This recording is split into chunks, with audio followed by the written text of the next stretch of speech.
आज मी जबरदस्त असा वशीकरणाचा उपाय घेऊन आलेली आहे. खूप जणांची रिक्वेस्ट होती की ताई वशीकरणावर एखादा व्हिडिओ घेऊन या. तर खूप दिवसांची रिक्वेस्ट आणि खूप दिवसांच्या प्रतीक्षेनंतर आज मी तुमच्यासोबत एक वशीकरणाचा जबरदस्त असा उपाय शेअर करणार आहे.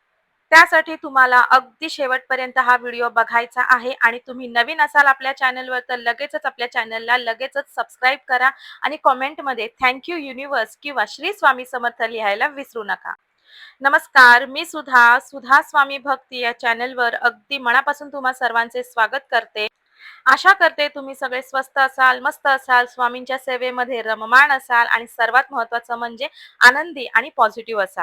चला तर मग व्हिडिओला सुरुवात करूया. वशीकरणाचा उपाय, परंतु सर्वात महत्त्वाचं म्हणजे सर्वात महत्त्वाची बाब आहे ही की सर्वांनी हे लक्षात ठेवायचं आहे. हा वशीकरणाचा उपाय जो आहे हा फक्त आणि फक्त चांगल्या गोष्टीसाठीच करायचा आहे.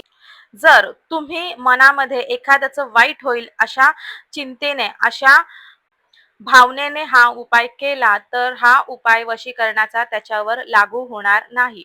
म्हणून हा उपाय करायचा आहे तर ते फक्त आणि फक्त तुमच्या भल्यासाठी आणि त्याच्यामध्ये समोरचंही चांगलं व्हावं, समोरच्याचेही भले व्हावे ह्याच्यासाठीच हा उपाय करायचा आहे.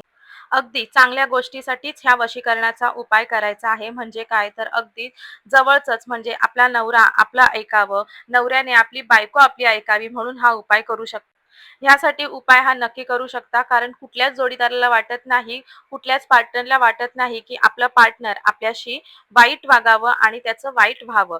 त्याचबरोबर मुलं-मुली तुमचं ऐकत नसाल तर पॅरेंट्स म्हणून, पालक म्हणून तुम्ही हा उपाय करू शकता. अगदी सासूने सुनेसाठी, सुनेने सासूसाठी हा उपाय केला तरी देखील चालणार आहे. जवळचे बेस्ट फ्रेंड्स आहात तुम्ही, परंतु काही कारणामुळे गैरसमज झालेले आहेत, त्याच्यामुळे तुमच्यामध्ये वादविवाद झालाय, बोलणे बंद झालेलं आहे. त्यावेळेस देखील तुम्ही हा उपाय नक्की करू शकता. परंतु दुसऱ्याची बायको आहे, तिने त्याला सोडून माझ्याकडे यावे ही भावना मात्र पूर्णपणे चुकीची आहे. किंवा मग दुसऱ्याचा नवरा माझ्याकडे अट्रॅक्ट व्हावा हे पण पूर्णपणे चुकीची भावना आहे. आपला नवरा दुसऱ्या स्त्रीकडे जर अट्रॅक्ट होतोय आणि तो पुन्हा आपल्याकडे यावा, पुन्हा आपल्या नव्याने आपल्या प्रेमामध्ये पडावा असं वाटत असेल तर यात काही चुकीचे नाही. तुम्ही ह्यासाठी हा उपाय 100% करू शकता. किंवा मग तुमची बायको जर भांडून तुमच्याबरोबर माहेरी तुम्हाला सोडून निघून गेलेली आहे, तिला परत आणण्यासाठी देखील तुम्ही हा उपाय करू शकता. गर्लफ्रेंड, बॉयफ्रेंड्स जे आहेत, तुम्ही तुमच्यामध्ये काही ब्रेकअप वगैरे झालेला आहे, तरी देखील एकमेकांना समजून घेण्यासाठी, एकमेकांमध्ये प्रेम भावना जागृत करण्यासाठी हा उपाय नक्की करू शकता. तुम्ही जे काही हा उपाय करणार आहात, ते तुमच्या जवळच्या व्यक्तीसाठी, सोबत राहण्यासाठी करणार आहात. म्हणून ह्याच्यासाठी कोणाचंही काही नुकसान होणार नाही आहे. म्हणून तुम्ही हा उपाय करू शकता. परंतु ह्या उपायामुळे जर कोणाचं नुकसान होणार असेल तर हा उपाय त्याच्यावरती अजिबात वर्क करणार नाही. आजचा हा उपाय अगदी आणि अगदी सोपा आहे, परंतु अगदी जबरदस्त प्रभावी असा हा उपाय आहे. उपाय फक्त तुम्हाला हा एकदा करायचा आहे. चला तर मग सांगते तुम्हाला हा उपाय कशाप्रकारे करायचा आहे. सगळ्यात पहिले आपल्याला उपाय करण्यासाठी 7 लवंगा लागणार आहे. सर्वात महत्त्वाचं इन्ग्रेडियंट साहित्य आहे ते म्हणजे 7 लवंगा आपल्याला लागणार आहेत. या ठिकाणी लवंगा फुलवातीच्या घ्यायच्या आहेत, अखंड लवंगा घ्यायच्या आहेत. तुटलेली फुटलेली लवंग या ठिकाणी घ्यायची नाही. एक मातीची पणती आपल्याला घ्यायची आहे. त्याचबरोबर आपल्याला थोडेसे मध घ्यायचे आहे. त्याचबरोबर लागणार आहे आपल्याला भीमसेनी कापूर. भीमसेनी कापूर, मातीची पणती, 7 अखंड लवंगा आणि आपल्याला घ्यायचं आहे थोडेसे मध. आता हे सर्व साहित्य घेतलेले आहे, परंतु उपाय कधी करायचा आहे तर उपाय हा तुम्ही आठवड्यातील कोणत्याही दिवशी, कोणत्याही वारी, अगदी सोमवारपासून रविवारपर्यंत तुम्हाला जसा वेळ मिळेल त्या वेळेमध्ये, त्या दिवसामध्ये तुम्ही हा उपाय कधीही कोणत्याही दिवशी करू शकता. अगदी अमावस्या असेल, पौर्णिमा असेल तरी देखील हा उपाय तुम्ही करू शकता, कारण हा वशीकरणाचा उपाय आहे. उपाय हा फक्त आपल्याला एकाच दिवशी करायचा आहे. रोज रोज आपल्याला हा उपाय कंटिन्यू करायचा नाही. आता हा उपाय कसा करायचा आहे तर ते लक्ष देऊन ऐका. उपाय करताना आपल्याला सर्वात महत्त्वाचं आहे तर ते म्हणजे शांतता असणे. शांततेच्या ठिकाणी आपल्याला बसायचे आहे. आता हा उपाय तुम्ही जर तुमच्या देवघराच्या समोर केला तर अतिशय उत्तम ठरणार आहे. देवघराच्या समोर बसताना तुम्हाला अगदी घरामध्ये शांततेचे वातावरण असायला हवे. देवघराच्या समोर आसन घालायचे आहे, आसन घेऊन बसायचे आहे. मी जे साहित्य तुम्हाला सांगितलेले आहे ते साहित्य सर्व एकत्र घेऊन आपल्याला देवघराच्या समोर आसनावर बसायचे आहे. आता उपाय करण्याच्या अगोदर आपल्या देवघरातील प्रत्येक देवी देवतांना प्रार्थना करा, नमस्कार करा आणि त्याच्यानंतर उपायाला सुरुवात करा. उपाय करण्यासाठी सर्वात प्रथम आपण जे मध घेतलेलं आहे ते मध आपल्याला आपल्या डाव्या हाताच्या तळहातावरती घ्यायचे आहे आणि आपल्या उजव्या हाताच्या बोटाने म्हणजे जो आपला अंगठा शेजारची जी बोट आहे तर्जनी ज्याला आपण म्हणतो त्या बोटाने ते मध आपल्याला त्याला म्हणजे त्या मधामध्ये आपली तर्जनी आपलं बोट ते डीप करायचं आहे, बुडवायचे आहे आणि त्याच्यानंतर ते आपल्या जिभेला लावायचं आहे. बघा आता तुम्हाला अमुक एका व्यक्तीला वश करायचा आहे, तर त्या अमुक एका व्यक्तीचं नाव घ्यायचं आणि ते मध आपण जे बोटाला लावलेलं आहे ते आपल्या जिभेला त्याचा स्पर्श करायचा आहे, ते टच करून घ्यायचे आहे. असे आपल्याला 7 वेळा करायचं आहे. म्हणजे तुमची तर्जनी उजव्या हाताची तर्जनी डाव्या हाताच्या तळहातामध्ये आपण मध घेतलेला आहे त्या मधामध्ये आपला बोट डीप करायचा आहे, बुडवायचा आहे आणि तो बोट आपल्या जिभेला स्पर्श करून त्या व्यक्तीचं नाव घ्यायचं आहे. असं 7 वेळा आपल्याला करायचे आहे. त्याच्यानंतर डोळे बंद करायचे आहे आणि आपल्याला व्हिज्युअलाइज करायचं आहे की ती व्यक्ती तुमच्या जवळ आलेली आहे. ती तुमची सर्व काही जे तुम्ही काही बोलता, तुम्ही जे काही तिला म्हणत आहात ते सर्व काही तुमचं ऐकत आहे. तुमचं पूर्ण नातं पहिल्यासारखं झालेलं आहे. तुमच्यामध्ये खूप प्रेम भावना प्रकट झालेली आहे, उत्पन्न झालेली आहे असं आपल्याला व्हिज्युअलाइज करायचं आहे.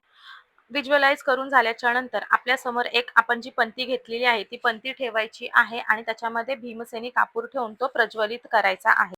कापूर प्रज्वलित केल्यानंतर पेटवल्यानंतर आपण ज्या 7 अखंड लवंगा घेतलेल्या आहेत त्या अखंड लवंगा आपल्याला एक एक करून उचलायची आहे. एक आपण जेव्हा लवंग उचलणार आहोत तर आपल्या डाव्या हातामध्ये आपण तळहातामध्ये मध आहे त्या मधामध्ये त्या लवंगाचा वरचा भाग टीप करायचा आहे. म्हणजे जी लवंग असते तिला बघा वरती फुलवात आहे. ती फुलवात असलेला भाग आपल्याला त्या मधामध्ये बुडवायचा आहे. आणि जी व्यक्ती म्हणजे तुम्हाला ज्या व्यक्तीला वशीकरण करायचं आहे त्या व्यक्तीचं नाव घ्यायचं आहे की अमुक अमुक व्यक्ती माझ्याकडे अट्रॅक्ट झालेली आहे असं म्हणून ते लवंग आपण ते कापूर जो प्रज्वलित केलेला आहे त्या कापरामध्ये आपल्याला ते लवंग आपल्याला पेटवायचे आहे. असे आपल्याला 7 लवंग आपण घेतलेले आहेत. तर असं प्रत्येक वेळीस एक एक लवंग घेऊन आपल्याला त्या व्यक्तीचं नाव घेऊन ती व्यक्ती माझ्याकडे अट्रॅक्ट झालेली आहे असं करायचं आहे. लवंग डीप करायची आहे आणि ते पणतीमध्ये ती लवंग जाळून टाकायची आहे 7 वेळा. अशा प्रकारे 7ही लवंगा एक एक आपण घ्यायची आहे आणि हा उपाय करायचा आहे. इतका प्रभावी असा हा जबरदस्त उपाय आहे. जर तुम्ही पणतीमध्ये घेतलेला भीमसेनी कापूर जो आहे तो शांत झाला तरी काही हरकत नाही आणि लवंगा आपल्या पूर्ण पेटलेल्या नाही तर दुसरा वरून त्याच्यावरती आपल्याला थोडासा एक भीमसेनी कापराचा तुकडा टाकायचा आहे आणि तो परत आपल्याला जाळायचा आहे आणि ती जे आपण लवंगा त्याच्यामध्ये घातलेल्या आहेत त्या पूर्ण आपल्याला जाळायच्या आहेत, त्याची राख करून घ्यायची आहे. त्याचबरोबर तुमच्या तळहातावरती जे मध आहे ते मध तुम्ही तुमचा हात पाण्याने स्वच्छ धुवून घ्यायचा आहे. आता ज्या लवंगांची राख झालेली आहे ती राख पूर्ण थंड गार झाल्याच्या नंतर ती राख आपण आपल्या उजव्या हातामध्ये घ्यायची आहे. आता जी व्यक्ती म्हणजे ज्या व्यक्तीला तुम्हाला अमुक अमुक व्यक्तीला तुम्हाला वशीकरण करायचं आहे ती व्यक्ती जर तुमच्या घरातली असेल तर त्या व्यक्तीच्या अंगावरती तुम्हाला ती राख थोडीशी शिंपडायची आहे. म्हणजे बघा आता तुमच्या मनामध्ये प्रश्न आला असेल की आम्हाला ह्या व्यक्तीला वशीकरण करायचं तर त्याच्यासमोर आपण कशी ही राख शिंपडायची. तर ती व्यक्ती झोपी गेलेली असेल तेव्हा झोपलेली असेल तेव्हा त्याच्या अंगावरती थोडीशी राख आपल्याला ती फुंकायची आहे, शिंपडायची आहे.